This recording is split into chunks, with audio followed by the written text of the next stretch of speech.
Hello दोस्तों, स्वागत है आपका एफएमसी चैनल में।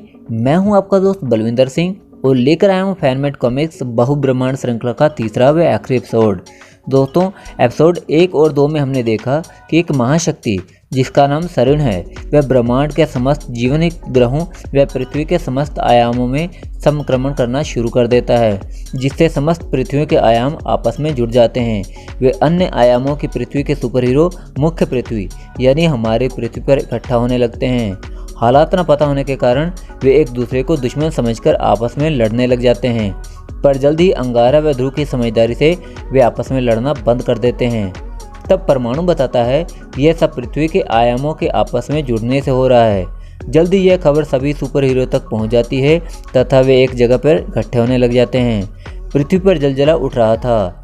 तब सर्वसम्मति से थल व नभ 2 कैटेगरी में सुपर हीरो बांटे जाते हैं। थल मोर्चा उस जलजले से लोगों को बचाने का काम करता है और नभ मोर्चा उस कारण का पता लगाने अंतरिक्ष में जाता है, जिसमें नागराज, सुपरमैन, शक्ति, परमाणु, महामानव, थॉर, शक्तिमान, गोकू इत्यादि और भी सुपर हीरो थे। तब उन्हें पता चलता है कि सरिण नाम का एक महाशक्तिशाली जीव पृथ्वी के आयामों व जीवन युक्त आयामों का संक्रमण कर सकारात्मक व नकारात्मक ब्रह्मांडों की ऊर्जा सोखकर ईश्वर बनने का ख्वाब देख रहा है। वह पुराने ब्रह्मांड व आयामों को नष्ट करना चाहता है। वे ये भी देखते हैं उसी के जैसी एक और महाशक्ति सम को सरिण ने बंदी बना रखा है, जो उसके इस काम के खिलाफ है। तब कुछ नकारात्मक ब्रह्मांड के रक्षक उसे रोकने आते हैं, जिसे सरिण पलक झपकते ही विखंडित कर देता है। अब दोस्तों, वीडियो में आगे बढ़ने से पहले सभी दोस्तों से रिक्वेस्ट करूंगा, अगर आपने हमारा चैनल सब्सक्राइब ना किया हो तो प्लीज़ हमारे चैनल को सब्सक्राइब कर दें और साथ ही बेल आइकन भी प्रेस कर दें, ताकि आपको हमारी वीडियो की अपडेट मिलती रहे सबसे पहले। तो दोस्तों, अब बिना देर किए वीडियो में आगे बढ़ते हैं। आगे हम देखते हैं कि सरिण एक महा ऊर्जा लेजर छोड़ते हुए कहता है, अब बारी है इन सकारात्मक ब्रह्मांड के कीड़ों की। तब हम देखते हैं कि गोजिटा कहता है, ओह, यह ऊर्जा तो मेरे लिए भी ज़्यादा है, पर कोशिश तो करनी होगी। तब वह अपनी शक्ति से उसे रोकने की कोशिश करता है और बड़ी मुश्किल से कामयाब हो पाता है। गनीमत थी कि उसका शरीर विखंडित नहीं हुआ था। तब सुपरमैन उससे पूछता है, तुम ठीक हो? तो गोजिटा कहता है, हाँ। इस पर नागराज कहता है, डैम इट, इसके अगले वार से हम शायद बच नहीं पाएंगे। तब सभी उस पर एक साथ हमला कर देते हैं। महामानव कहता है, ये बंदा तो मेरी उम्मीद से ज़्यादा खतरनाक निकला। तब शक्तिमान कहता है, इस पापी पर अपनी समस्त शक्ति से हमला करो मित्रों। इधर बैटमैन सुपरमैन से कनेक्टेड था, इधर बाकी सुपर हीरो भी रेस्क्यू ऑपरेशन में जुड़े हुए थे। तब बांकेलाल भगवान को कोसते हुए कहता है, बेड़ा गर्क, इसी समय काल में मरूंगा मैं, सड़ सड़ कर उस बुढ़ऊ बच्चे की तरह। तब वह मन ही मन सोचता है, तू राजा बने बिना मरेगा, तेरी आत्मा भटकेगी बांके। इधर ध्रुव बांकेलाल की बात सुन लेता है और चौंक कर कहता है, बुढ़ऊ बच्चा? तब स्टील उसे बताता है, ये प्रोगेरिया से ग्रस्त एक बच्चे की बात कर रहा है ध्रुव, जिसे हवलदार बहादुर ने चोर समझकर पकड़ लिया था। इधर हवलदार बहादुर मन ही मन सोच रहा है, यह लॉ पुलिस है तो बहादुर, पर मुझसे जरा कम है। ध्रुव आगे कहता है, तुम्हें कुछ नहीं होगा बांकेलाल, आश्वस्त रहो। तब ध्रुव का स्टार ट्रांसमीटर आवाज़ करता है। बैटमैन उससे कनेक्टेड था। बैटमैन कहता है, सुनो ध्रुव, एक प्लान है, कुछ फैक्ट्स हैं अधूरे, तो फिर वहीं मिलता हूँ।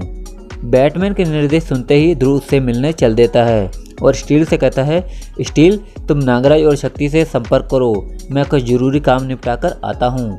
आगे हमें फिर अंतरिक्ष दिखाया जाता है, जहाँ सम सरिण को कहता है, अभी भी वक्त है, यह विनाश रोक दो सरिण। तब सरिण कहता है, मुंह बंद रखो और चुपचाप खड़े तमाशा देखो। इधर पृथ्वी पर छाए उस कोहराम के बीच भी कई असामाजिक तत्व उपद्रव फैलाने की सोच रहे थे, जिन्हें घोस्ट राइडर, स्पाइडी और लोगन रोकने में बिजी थे। इसके साथ ही साथ फौलाद, क्राइम फाइटर, बजरंगी बिजी थे उन प्रागैतिहासिक जीवों को रोकने में, जो प्रागैतिहासिक पृथ्वी के आयाम जुड़ने से आए थे। इधर दूत तेजी से कहीं पहुंचने की कोशिश में था और थोड़ी देर में वह स्क्वायर 2 नाम की जगह पर पहुंचता है, जहां अंगारा व बैटमैन उसे प्लान समझाते हैं। तब बैटमैन कहता है, ये हमारा आखिरी दाव है। इधर अंतरिक्ष में नागराज सरिण से कहता है, अपनी शक्ति पर इतना ही घमंड है तो इस विशाल आकार को त्याग कर मानव आकार में आकर मुझसे लड़ो तो जाने। तब सरिण मानव आकार में आ जाता है और कहता है, तुम्हारी ये आखिरी इच्छा भी पूरी हुई, अब बस मौत का इंतजार करो। तब नागराज और सुपरमैन उस पर वार करने जाते हैं, पर उसके पास भी नहीं फटक पाते। तब सरिण कहता है, बस अब खेल बहुत हो गया। अपनी बातों ही बातों में उलझे सरिन को इतना पता भी नहीं चला कि एक प्रकाशपुंज उसके शरीर में प्रवेश कर चुका था। वह आगे कहता है, अब वक्त आ गया है एक नया ब्रह्मांड बनाने का। शुरुआती प्रयोग इन प्रागैतिहासिक कालीन पृथ्वी की टक्कर से होगा। महाविनाश की शुरुआत हो चुकी थी और इसका पहला आगाज था सकारात्मक और ऋणात्मक ब्रह्मांडों की प्रागैतिहासिक कालीन पृथ्वी की टक्कर से। तब सरिन कहता है, अद्भुत दृश्य। इस पर सम कहता है, ओह, आखिर ये दुष्ट नहीं माना। तब हम देखते हैं कि उन दो विपरीत ब्रह्मांडों की पृथ्वी के टकराव से उसमें समाहित हर प्रकार के जीवन का पल भर में विखंडन हो गया। जब इंसान का सब कुछ दांव पर लगा हो तब उसे ईश्वर की सबसे ज़्यादा याद आती है, परंतु आज शायद वह भी काम नहीं आने वाला था, क्योंकि इस बहुब्रह्मांड का ईश्वर अब बदलने वाला था। तब सरिन हंसते हुए कहता है, सृजनात्मक ऊर्जा पैदा हुई, भले ही छोटी मात्रा में सही, मेरा प्रयोग सफल रहा। अब बारी है बाकी बचे इन सब ग्रहों की। इस अनहोनी को रोकने की सब कोशिशें विफल हो चुकी थी। अब महाविनाश पूरे ब्रह्मांड को किसी भी क्षण लील सकता था। आखिरकार महाप्रलय के आगाज का क्षण भी आ चुका था। सरिन हंसते हुए कहता है, बहुब्रह्मांड के जीवों, तुम्हारी सृष्टि और ईश्वर अब बदलने वाले हैं। तब सम कहता है, रुक जा मेरे भाई। इस पर सरिन कहता है, मेरे मूर्ख भाई, अब सिर्फ सर्वनाश पर ही रुकेगा सब। सभी सुपर हीरो को लगता है कि उनका प्लान फेल हो गया, क्योंकि महाप्रलय की शुरुआत सकारात्मक एवं नकारात्मक ग्रहों की टक्कर से हो चुकी थी। सरिन कहता है, जल्द ही मैं अपनी आदर्श सृष्टि बनाऊंगा, अब बस थोड़ी देर और। इतना कहते कहते वह रुक जाता है और कराहते हुए कहता है, ये मुझे क्या हो रहा है? ये कैसा खिंचाव है, कैसा तनाव है? तब शक्ति उसके शरीर से बाहर निकलते हुए कहती है, तेरे पाप का घड़ा अब भर चुका है दुष्ट, अब उसके फूटने का वक्त आ गया है। तब सरिन कहता है, ये कैसा प्रकाशपुंज है? तब चाचा चौधरी कहते हैं, अब आया है ऊंट पहाड़ के नीचे। फिर डोगा कहता है, ये अचानक से बिल्ली कैसे बन गया? इस पर अंगारा कहता है, यस, आखिर हमारा प्लान काम कर गया। तब सरिन कहता है, अब अगर मैं नहीं तो कोई नहीं बचेगा। इससे पहले कि सरिन का दांव चलता, सम उसे अपनी शक्ति से कैद कर लेता है और कहता है, अब बस भी कर मेरे साइको भाई, सबको रुला के ही मानेगा क्या? पहले से कमजोर हो चुका सरिन कहता है, सम तू आज़ाद कैसे हो गया? तब सम कहता है, तेरे कमजोर होते ही तेरे बंधन भी कमजोर हो गए और मैं आराम से आज़ाद हो गया। सरिन पल पल कमजोर होता जा रहा था। वह कहता है, इतनी कमजोरी जैसे बुढ़ापा आ गया हो। तब सम कहता है, बुढ़ापे जैसा नहीं, वाकई तू बूढ़ा हो गया सरिन। तब वह उन सुपर हीरो से पूछता है, आप लोगों ने ये कैसे किया? तब नागराज कहता है, पहले ये बताओ कि तुम लोग हो कौन और इतने शक्तिशाली कैसे बने? फिर सम उसकी बात का जवाब देते हुए कहता है, इस वर्तमान बहुब्रह्मांड के जन्म के साथ ही हम ब्यूटोनियो की प्रजाति का भी जन्म हुआ था। मनुष्य नामक प्राणी काफ़ी कुछ संरचना में हमारे जैसे ही हैं, परंतु ऊर्जा ग्रहण एवं शरण का स्तर हमें करोड़ों गुना ज़्यादा है। सब कुछ खोज लेने के बाद हम ईश्वर को खोजने के लिए एक प्रयोग करने जा रहे थे। इससे पहले वे आगे बोलता, नागराज उससे रिक्वेस्ट करता है कि वे अपने आकार को छोटा करके कहानी सुनाए, क्योंकि उसकी आवाज़ बहुत ज़्यादा गुंजायमान है। तब सम छोटे रूप में आ जाता है और फिर उसे अपनी कहानी बताते हुए कहता है, तो उस प्रयोग में ऋणात्मक और सकारात्मक ऊर्जाएं अनियंत्रित हो गई और हमारी पूरी प्रजाति नष्ट हो गई। हम दोनों भाई उस समय खोजी मिशन के चलते ग्रह से दूर थे। वापस लौटने पर हमने वह सर्वनाश देखा। तब से मेरे भाई पर अमृत पाकर ईश्वर बनने का जुनून सवार हुआ था। करोड़ों वर्षों की खोज, प्रयोग इत्यादि कर इसने वह जरिया और ईश्वर बनने का ताकत इकट्ठी की। बाकी जो इसने किया वह सब आपने देखा। अब आप लोग बताइए कि आपने इसे पंगु कैसे बनाया? तब शक्ति कहती है, चाचा चौधरी को जब ये आइडिया आया कि साबू की शारीरिक संरचना जुपिटर वासी होने के बाद भी काफ़ी कुछ इंसानों जैसी है, तो इस प्राणी की क्यों नहीं हो सकती? उन्होंने ध्रुव व बैटमैन से ये बात साझा की। सुपरमैन ने बैटमैन को सरिन की संरचना का स्कैन एनालिसिस बता दिया।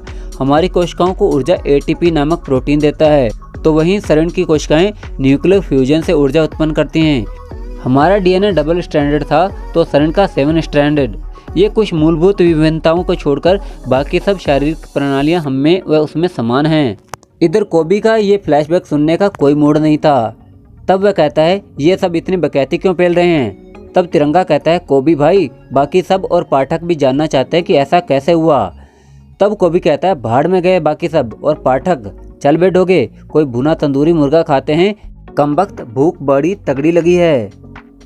तब डोगा कहता है हाँ हाँ चल कोबड़े, और वो दोनों चले जाते हैं। इधर अडी कहता है इन्हें जाने दो, हमें तो जानना है भाई।